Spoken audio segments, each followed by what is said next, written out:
তাহলে বেনজিন বলয়ে যদি দুইটা ভিন্ন প্রতিস্থাপক থাকে, সেক্ষেত্রে যদি আমরা নামকরণ করতে চাই তাহলে আমাদের সক্রিয়তার ক্রম খেয়াল করতে হবে।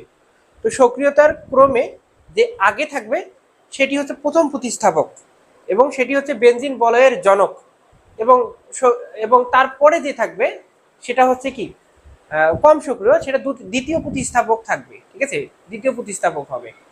এবং আমরা যখন নামকরণ করতে যাব তখন দ্বিতীয় প্রতিস্থাপকের নাম আগে বলবো, তারপরে প্রথম প্রতিস্থাপকের নাম, অর্থাৎ প্রথম প্রতিস্থাপক দিয়ে আমরা নামটা শেষ করব। আচ্ছা, তোমরা এখানে দেখো দুইটা প্রতিস্থাপক আছে। এই দুইটা প্রতিস্থাপকের মধ্যে কার সক্রিয়তা বেশি দেখো তো। এই যে এখানে দেওয়া আছে কার্বক্সিলিক মূলক আর এই যে হাইড্রোক্সিল মূলক, কে আগে আছে? COOH। তাহলে এটাকে আমরা কি বেনজিন বলয়ের জনক হিসেব করলাম। ঠিক আছে, অর্থাৎ এটা প্রথম প্রতিস্থাপক। তাহলে এইখান থেকে আমরা নাম্বারিং করা শুরু করব, 1 2 3 4 5 6। তাহলে এটা প্রথম প্রতিস্থাপক আর এটা হচ্ছে দ্বিতীয় প্রতিস্থাপক, এবং এইটাই হবে মূল নাম। এটা কি হবে বলতো? প্রথম প্রতিস্থাপকটা মূল নাম, আর এই যে দ্বিতীয় প্রতিস্থাপকের যে নামটা, এটা মূল নামের পূর্বে বসবে। তার মানে আমরা আগে কার নাম বলবো? দ্বিতীয় প্রতিস্থাপকটার নাম আগে বলবো, আর মূল নামটা হবে এটা, যেটা দিয়ে আমরা শেষ করবো যৌগটার নামকরণ। তাহলে এখানে কি লিখবো? নামকরণ কি হবে? 2 হাইড্রোক্সি, যেহেতু 2 নাম্বার কার্বনে হাইড্রোক্সিল গ্রুপ আছে, 2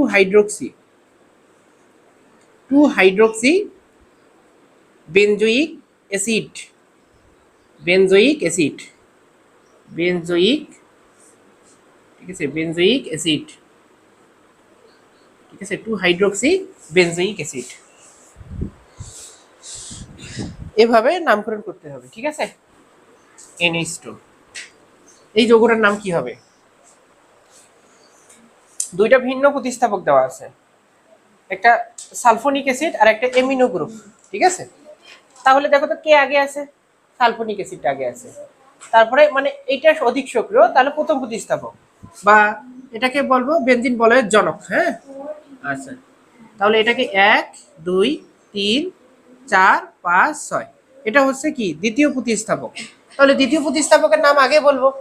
ঠিক আছে, 4 অ্যামিনো, হ্যাঁ 4 অ্যামিনো, গতদিন শিখছিলা না? এটার নাম কি বলছিলা? বেনজিন সালফোনিক অ্যাসিড বলো নাই? SO3, এটা থাকলে কি বলছিলা? Benzene sulphonic acid. তাহলে বেনজিন সালফোনিক অ্যাসিড হবে 4 অ্যামিনো বেনজিন সালফোনিক অ্যাসিড। হ্যাঁ, বেনজিন সালফোনিক অ্যাসিড, তোমরা একই লাইনে লিখবা, sulphonic acid, 4 amino benzene sulphonic acid. তারপরে এই যৌগটার নাম কি হবে বলো? এই যৌগটার নাম কি হবে আমাকে বলো? এই যৌগটার নাম কি হবে?